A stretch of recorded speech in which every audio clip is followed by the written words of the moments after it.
오늘 본문 말씀은 좀 우리가 자주 보게 되는, 잘 알게 되는 말씀입니다. 그리고 신앙생활을 하다가 보면 자주 경험하게 되는 신앙의 모습, 또 범하게 되는 신앙인으로서의 실수의 모습인 것 같습니다. 우리는 계속해서 이 사무엘상의 말씀들을 살펴보면서 13장까지 우리 말씀을 살펴보고 이 앞전까지의 말씀들을 통해서 우리는 사무엘과 또 사울을 통해서 이스라엘의 어떤 영적인 문제들을 짚어보고 있습니다. 하나님이 아닌 것을 하나님으로 섬기는 우상 숭배에 대해서, 또 죄로 돌아가려는 강력한 악의 이 탄성에 대해서, 그리고 세상과 같아지려는 세속화 같은 것에 대해서 살펴보았습니다. 오늘은 좀 더 심각한 문제들을 함께 살펴보려고 합니다. 바로 겉모습은 신자이지만 실제로는 하나님을 믿지 않는 이 실제적인 무신론에 대해서 살펴보기를 원합니다. 단순히 우리가 하나님의 말씀들을 통해서 이러한 실제적인 무신론들을 살펴보는 이유는 단순히 비판하고 또 책망을 통해서 하기 위해서 이러한 말씀들을 살펴보는 것이 아니죠. 오히려 하나님께서 하나님 당신의 나라를 이루시고 하나님의 역사를 이끌어 가시는 독특한 방식을 우리에게 알려준다라고 하는 관점으로 이 말씀을 보는 것이 굉장히 중요하다라는 거죠. 그러니까 이 사무엘상은 하나님이 왕이시고 하나님이 다스리시는 나라, 그 나라를 살아가는 백성이 어떠한 모습이어야 되고 그 나라는 어떠한 모습이어야 하는지, 그 나라의 백성과 그 나라가 어떻게 하나님을 왕으로 모시고 살아가야 하는지에 대한 말씀들을 살펴보는 것이기에 단순히 어떤 잘못하는 모습들을 책망하고 비판하는 그 수준에서 우리가 머무르는 것이 아니라 하나님이 이 사무엘상의 말씀을 통해서 우리 가운데 진짜 말씀하시고자 하시는 그 말씀의 목적이 무엇인지를 깨닫는 관점으로 이 말씀을 대하는 것이 매우 중요하다는 거죠. 우리가 단순히 어떤 이스라엘의 연약한 모습들, 이스라엘의 실패를 꼭 바라보면서 이 마치 바리새인들이 기도하는 것처럼 하나님, 나는 저들과 같지 않죠. 나는 예배도 잘 드리고 나는 기도도 잘하고 헌금생활도 잘하고 신앙생활도 잘하고 나는 아무런 잘못이 없지요라는 그러한 관점으로 우리가 살펴보는 보기 위해서 이 말씀을 살펴보는 것이 아니다라는 사실들을 우리가 기억해야 되는 거죠.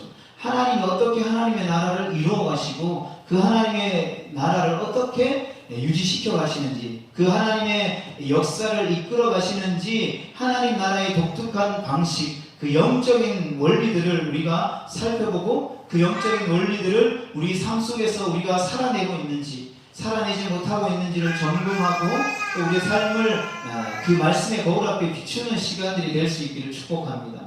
하나님은 죄와 허물을 드러나게 하시고 이를 회개하게 하시며 하나님의 은혜를 간구하게 하심으로 이 새로운 역사를 이어가게 하신다는 거죠. 단순히 비판하고 정죄하는 것으로 결코 하나님은 거기에서 머물러 있지 않는다는 거죠. 그 과정들을 통해서 하나님은 당신의 백성들을 통해서 새로운 역사, 하나님의 온전한 나라를 이루어가기를 원하신다는 거죠.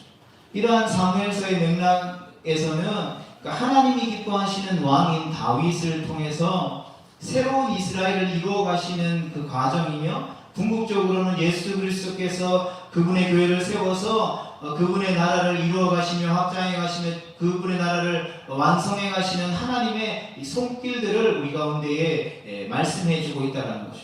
그래서 조금은 때로는 걸끄럽기도 하고 우리 마음이 불편하기도 하고 또 아플 수 있지만 이스라엘의 이러한 모습들을 통해서 우리를 돌아보고 주님의 교회로서 우리의 정체성을 다시금 세워갈 수 있는 거죠.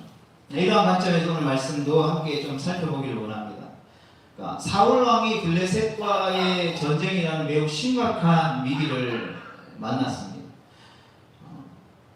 우리가 잘 알고 있는 것처럼 지난 시간인가요? 이 사울이 이 전쟁의 위기 가운데에 두려워하는 이스라엘 백성들을 통하여서 어떻게 하나님이 구원하셨는지에 대한 부분들을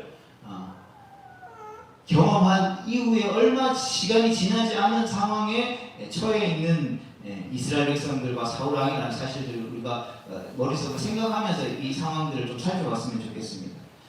사울의 아들인 요나단이 블레셋을 공격하고 13장 본문 3절 말씀이죠. 이로 말미암아 이스라엘과 블레셋 사이에 이제 전면전이 일어나게 됩니다. 더 심각한 것은 사울이 처한 현실이었습니다. 현실은 위급했지만 사람들은 숨었죠. 모든 백성들은 두려워 떨었고 전쟁에 임하는 왕과 군사들을 위해서 기도하고 번제를 드려야 할 사무엘은 제때 오지 않았으며 이러한 탓에 백성들과 군사들은 흩어졌다는 것이죠. 어쩌면 이스라엘 백성들 가운데 전쟁을 치룰 수 있는 가능성조차 보이지 않았다는 거죠. 그러자 사울은 자신에게 허락되지 않은 일, 오직 하나님께서 정하신 자들만이 할 수 있는 번제를 자신이 직접 진행했죠. 그러니까 이것은 단순히 사무엘이 가지고 있었던 권한을 침해한 월권의 문제를 이야기하는 것이 아닌 거죠. 이는 사울과 사무엘 사이의 문제가 아니라 하나님과 사울 사이의 문제를 다루는 것이라는 거죠. 그러니까 현실의 심각한 위기 앞에 사울이 가진 믿음, 그 하나님을 대하고 있는, 하나님을 바라보고 있는 마음의 실체가 여실히 드러난 순간이었다는 거죠. 사울은 블레셋을 두려워했습니다. 그러나 사울이 정말로 두려워해야 할 대상은 하나님이셔야만 했다라는 거죠. 그러니까 사울은 사람을 의지하고 군사를 의지했죠. 그러나 사울이 정말로 의지해야 할 분은 하나님 한 분뿐이셨다라는 거죠. 사울이 이 위기에서 지키고자 하는 그 비전과 목적은 자신의 왕자였을 것입니다. 자신의 권력을 지키기 위해 사울이 움직였고 군사를 일으켰다라는 거죠. 그러나 정말로 사울이 지켜야 하고 정말로 이루어야 하며 품어야 할 비전은 하나님의 나라였다는 거죠. 사울은 유대인입니다. 오늘날 치면 우리를 향해서 우리는 그리스도인입니다 라고 고백하는 것이죠. 그 그리스도인이라는 그 단어에 담겨진 깊은 의미들이 굉장히 함축되어 있는 것을 보게 되는 거죠. 사울이 유대인이었기 때문에 겉으로는 종교적인 활동들을 했다는 거죠. 왕이라는 직분도 있었고, 하지만 사울은 하나님을 두려워하지도 의지하지도 않으며 그 마음 가운데에 하나님의 나라를 꿈꾸지도 않았다는 거죠. 그가 아버지의 잃어버린 나귀를 찾아서 사무엘을 만나고 하나님 나라의 일에 대해서 듣고 돌아와서 왕으로 세워지는 그 모든 과정 가운데에 사울은 하나님의 나라에 대한 것들을 전혀 바라보지 않고 소망하지 않았다는 거죠. 그는 겉으로는 신앙을 가지고 있는 신앙이었지만 실제로는 하나님을 믿지 않는 실제적인 무신론자였다는 거죠. 실제로 교회들 안에 보면 이러한 부류의 종교인들이 굉장히 많은 것을 보게 됩니다. 사역을 위해서 이 교회 저 교회에 다니다 보면 반드시 실제적인 무신론자들이 교회 안에 상당히 많은 숫자 포진하고 있는 것들을 보게 되는 것이죠. 어쩌면 부교육자였기 때문에 제3자 입장으로 객관적으로 볼 수 있잖아요. 객관적으로 살펴보면 두려울 정도로 그런 분들이 많은 것들을 보게 되는 거죠. 또 교회를 이끌어감에 있어서, 또 신앙생활함에 있어서, 성도들과 성도들을 대하는 그 관계에 있어서 굉장히 두려울 정도로 이 실제적인 무신론자인 종교인들이 많이 있는 것을 보게 됩니다. 하나님을 부정하는 무신론자들은 굉장히 여러 부류가 있겠죠. 그러나 그 여러 가지 유형 중에서 실제적인 무신론자가 가장 강력하고 무섭다라는 것이죠. 왜냐하면 겉으로는 그 사람이 실제적인 무신론자인지 알아볼 수 있는 방법이 없다는 거죠. 왜냐하면 겉으로는 신자로서 갖춰야 할 모든 것들을 갖추고 있기 때문에 남들이 보기에는 전혀 무신론자처럼 보이지 않는다는 거죠. 어쩌면 더 나아가서 자기 자신조차도 자신이 무신론자라는 사실을 알지 못할 때가 많이 있기 때문인 거죠. 그래서 다른 무신론자들은 다 교회 밖에 있다는 거죠. 하지만 실제적인 무신론자는 교회 안에 깊숙이 들어와 있다는 거죠. 여기서 이야기하는 실제적인 무신론자들은 대부분 신앙이 얕은 그런 초신자들을 이야기하는 게 아니라 교회 안에 오랫동안 있었고 오랫동안 신앙생활을 해왔던 사람들을 통해서 많이 발견되어지는 것들을 보게 되는 거죠. 누군가 만약 교회에 하나님을 믿는다라고 하고 교회 출석도 하고 심지어 직분도 받았고 여러 가지 교회의 여러 가지 일들을 섬긴다 해도 그 마음에 하나님을 향한 두려움이 없고 하나님을 의지하지도 않으며 하나님의 나라에 대한 일들을 꿈꾸지도 않는다면, 그리고 그 삶의 현실에서 하나님을 위해 살지도 않고 하나님의 말씀대로 하지도 않고 하나님과 동행하지 않고 있다면 그 사람은 실제적인 무신론자일 확률이 매우 높다는 거죠. 그리고 이 사실은 고난과 위험이 닥칠 때에 너무나도 선명하게 드러난다는 거죠. 우리는 이 강력하고 무서운 실제적인 무신론을 이겨내고 참된 믿음을 소유할 필요성이 있습니다. 그렇다면 어떻게 해야 이것들을 이겨낼 수 있을까요? 그러니까 무신론은 결국에는 하나님 앞에 무너질 수밖에 없음을 확신합니다. 왜냐하면 하나님은 살아 역사하시기 때문에. 하나님이 어떤 분이신지 알고 또 그 은혜를 실제로 또 현실의 삶에서 경험할 때에 이 무신론은 반드시 무너지게 된다는 것이죠. 그래서 우리가 외부의 사람들 전도하는 것뿐만 아니라 교회 공동체 안에서 이 실제적인 무신론자들이 우리 가운데에 생겨나지 않도록 하기 위해서 우리는 끊임없이 날마다 하나님의 임재를 갈망해야 되고, 하나님이 일하시고 역사하시는 그 하나님의 일들을 꿈꾸고 그 하나님의 나라를 소망하는 것이 반드시 필요하다는 거죠. 하나님은 블레셋보다 더 두렵고 사람보다 더 의지할 만하며 세상의 부와 권력보다 더 영광스럽고 우리의 인생을 더 가치 있게 더 의미 있게 만드시는 분이심을 우리가 확신해야 된다는 거죠.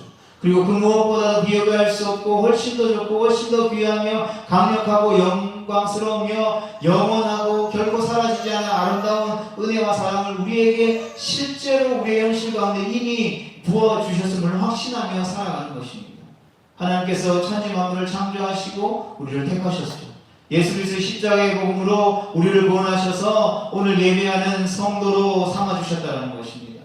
또한 성령을 충만히 부으셔서 우리를 통해서 당신의 뜻을 이루시고 당신의 나라의 실제를 우리의 현실 가운데 삶 가운데에 지금 이곳 가운데 이루어가고 계시다라는 것입니다.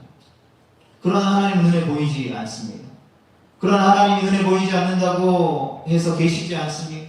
우리가 하나님을 다 이해할 수 없다라고 해서 하나님께서 존재하지 않는다라고 이야기할 수 있느냐라는 것이죠. 우리가 사는 이 세상에도 눈에 보이지 않는 것들이 너무나도 많이 있다라는 거죠. 하지만 분명하게 존재하며 우리의 삶에 강력하게 영향력을 끼치는 것들이 너무나도 많이 있다라는 것이죠. 쉽게 말해서 공기는 우리 눈에 보이지 않지만 우리를 숨쉬게 하고 살게 하잖아요. 또 빛은 그 실체를 만질 수 없지만 우리가 존재하게 한다는 것이죠. 또 사랑과 양심과 같은 그 마음은 실제로 그것들을 만질 수는 없잖아요. 또 때로는 이해할 수 없기도 하고. 그러나 오늘 우리의 삶을 일으키고 움직이는 강력한 힘을 가지고 있다는 것을 우리 모두가 다 알고 있다는 거죠. 그렇다면 하나님은 우리에게 어떠하냐는 거죠. 하나님은 실제 하신다는 거죠. 삼위일체 하나님 오늘도 살아계시며 지금도 우리와 함께 하시다는 거죠. 우리가 예배하는 이 공간 가운데 함께 하셔서 운행하셔서 말씀으로 역사하시고 말씀으로 우리의 심령을 날마다 새롭게 하셔서 하나님이 기뻐하시고 온전하신 뜻이 무엇인지 우리로 분별하게 하여 믿음의 장성함을 향해까지 자라나게 하셔서 마침내 하나님 앞에서는 그날 우리의 모든 것들을 완성시킴으로 말미암아 하나님의 나라 백성 삼아주시는 우리의 좋으신 목자가 되어주신다는 것입니다. 우리가 보지 못하고 이해하지 못하고 발견하지 못한다 할지라도 삼위일체 하나님 오늘 여전히 우리 가운데 함께 하시며 우리 가운데 계셔서 우리를 인도하고 계시다는 것이죠. 성부 하나님께서 온 천지 만물을 창조하시고 다스리시며 당신의 뜻을 오늘도 이루어가고 계시다는 거죠.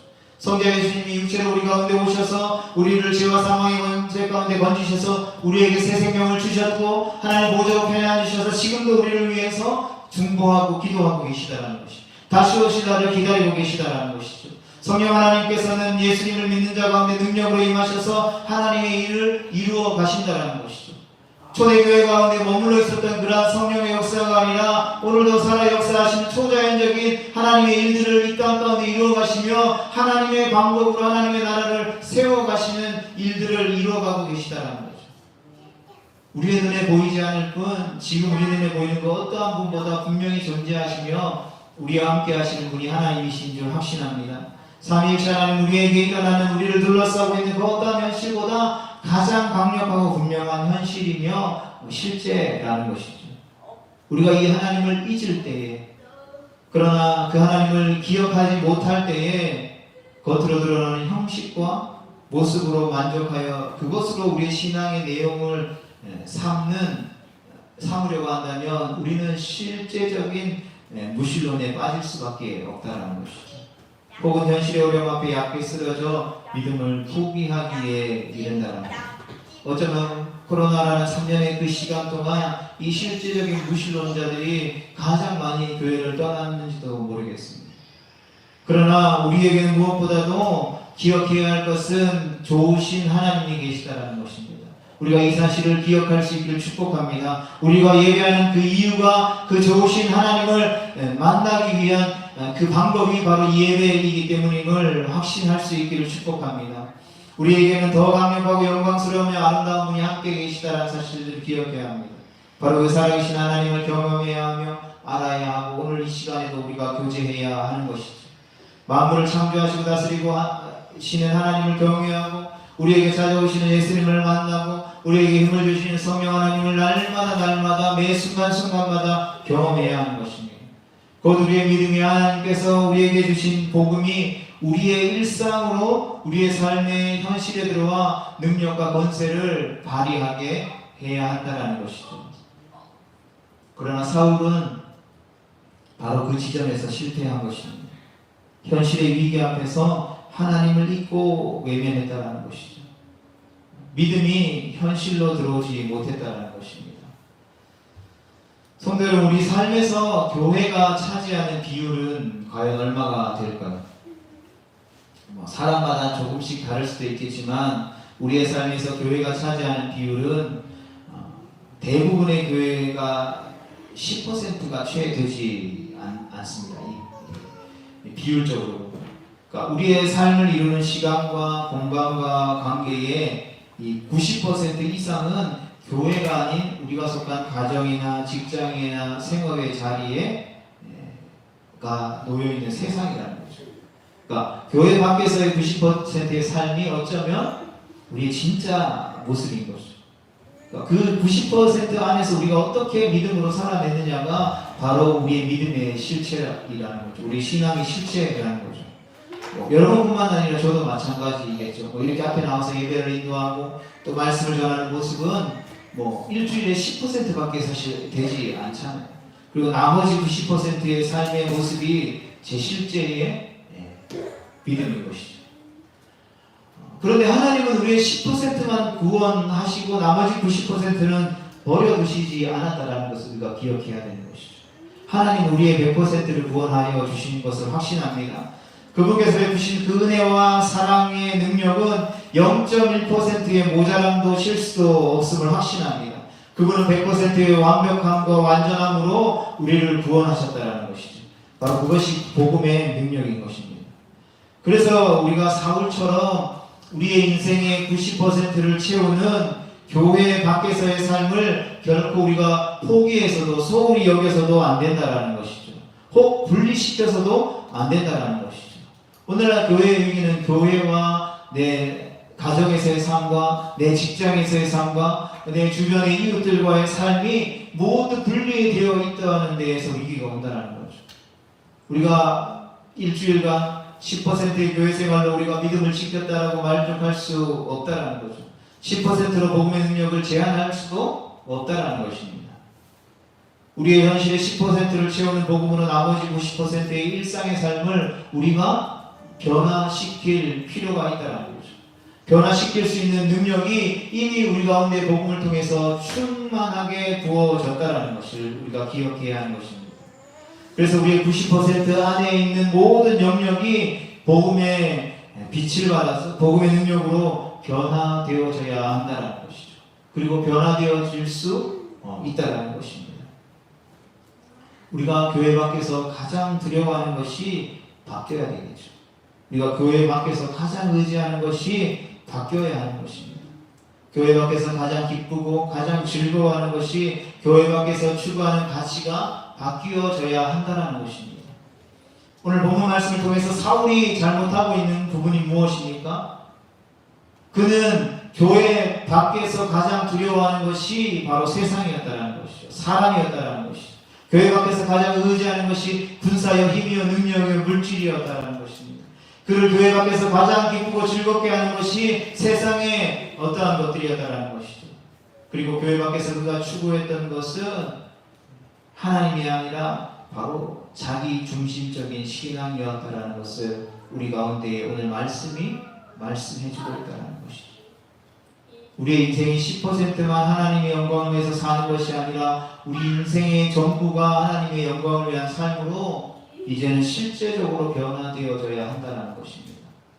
왜냐하면 교회가 우리의 신앙의 종착역이나 최종 목적지가 아니잖아요. 교회는 신앙의 출발점일 뿐인 것이죠. 우리 한 사람, 성도 한 사람 한 사람을 통하여서 하나님의 나라가 시작되어서 뻗어나가는 시작점이잖아요. 우리가 어디로 가야 할지 목적지를 정하고 바른 길을 지도해서 확인하며 앞으로 나아갈 힘을 채워 출발하는 출발점이다라는 거죠. 우리가 예배하는 이유는, 모여서 말씀을 듣는 이유는, 함께 기도하는 이유는 세상으로 흩어져 나아가기 위한 준비의 과정이다라는 것입니다. 바로 여기에서 우리의 믿음의 삶이 현실과 실제 삶이 시작되어지는 것이죠. 그래서 교회가 중요하다는 것이죠. 에베소서 말씀을 보면, 에베소서 1장 20절 말씀을 보면 하나님이 부족한 것이 무엇이 있겠습니까? 온천지 만물의 말씀으로 창조하신 그 하나님에게 부족함이 어디 있겠습니까? 그런 하나님이 교회를 사랑하신다는 것이죠. 그리고 교회를 통하여서 하나님의 그 충만하신 것들을 숨겨두셨다라고 말씀하고 있습니다. 우리가 교회를 사랑해야 하고 교회를 사모해야 하고 교회에 나와 모이기를 힘써야 하는 이유가 바로 거기 있다는 것입니다. 우리가 나머지 90%의 세상에서의 삶을 승리하기 위해 필요한 그 모든 것들을 하나님이 세상에 숨겨두신 것이 아니라 교회에 숨겨두셨다는 것입니다. 세상에서 치열하게 영적인 전투를 하고 돌아가서 이 주님의 운명교회에서 예배하며 기도하며 찬양하며 교제하며 회복을 얻고 보급품을 얻고 무기를 얻고 또 군복을 다시 한 번 더 재점검하고 다시 전쟁터로 나아갈 힘과 능력을 얻는 것이 바로 주님의 몸된 교회라는 것입니다. 그래서 교회가 중요하다는 거죠. 신앙의 목적지는 우리의 삶의 90%를 차지하고 있는 삶의 자리라는 것입니다. 가정이고 직장이고 일터이며 이웃들과의 관계라는 거죠. 우리가 말씀을 통해서 살펴봤던 것처럼 삶의 현실은 10명 중 우리 주변에 9명 이상은 예수님을 믿지 않는 불신자들이라는 거죠. 바로 그것에서 우리는 복음의 삶을 살아가며 복음의 능력을 드러내야 한다는 것입니다. 바라기는 우리가 모두가 삶의 현장에서 우리를 부르신 삶의 모든 자리에서 하나님과 함께 동행할 수 있기를 축복합니다. 우리에게 더 좋은 것이 있고 더 강력한 것이 있고 세상과 비교할 수 없는 영광스러운 아름다운 것이 있다라는 것입니다. 하나님 우리 가운데 그것을 예비하셨고 주기를 원하시고 계시다라는 것입니다.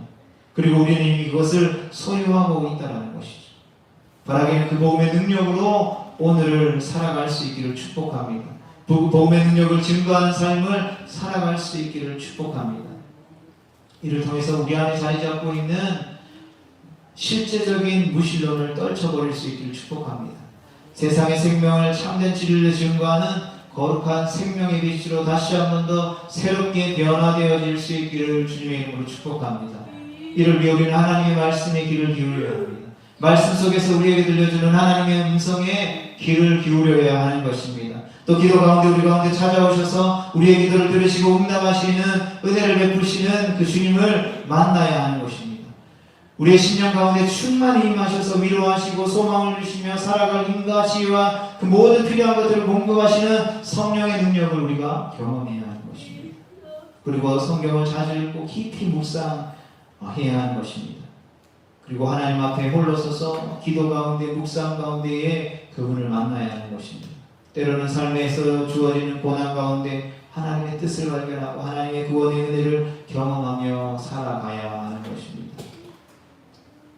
성도 여러분, 이와 같이 일상의 삶 가운데에 하나님과 함께 동행할 수 있는 우리 모두가 될 수 있기를 주님의 이름으로 축복합니다. 우리의 신앙의 실체는 우리에게 주어진 90%의 세상에서의 삶에서 결정되어지고 증거되어짐을 확신하며 우리를 부르신 삶의 자리 가운데 하나님의 영광을 드러내십시오. 예수 그리스도의 향기를 뿜어내고 거룩한 하나님의 성품을 이루며 성령의 열매를 맺어갈 수 있기를 축복합니다. 그럴 때 우리 안에 하나님이 이끄시는 새로운 변화를 경험하게 될 것입니다. 우리가 그 변화를 경험할 때 우리 공동체가 변화되어지고 우리의 가정이 변화되어지고 우리 직장과 일터와 생업의 자리가 변화를 경험하게 되고 그 변화를 경험한 세상이 하나님의 나라로 변화될 것을 확신합니다. 우리가 그 하나님의 놀라운 비전을 바라보며 그 하나님의 꿈을 바라보며 함께 우리에게 주어진 삶 가운데 우리의 신앙의 실체, 오늘도 살아 역사하시는 그 하나님의 살아계신 신앙의 그 실체를 증거하며 나아갈 수 있는 거룩하고 복된 성도의 삶을 살아갈 수 있기를 주님의 이름으로 축복합니다.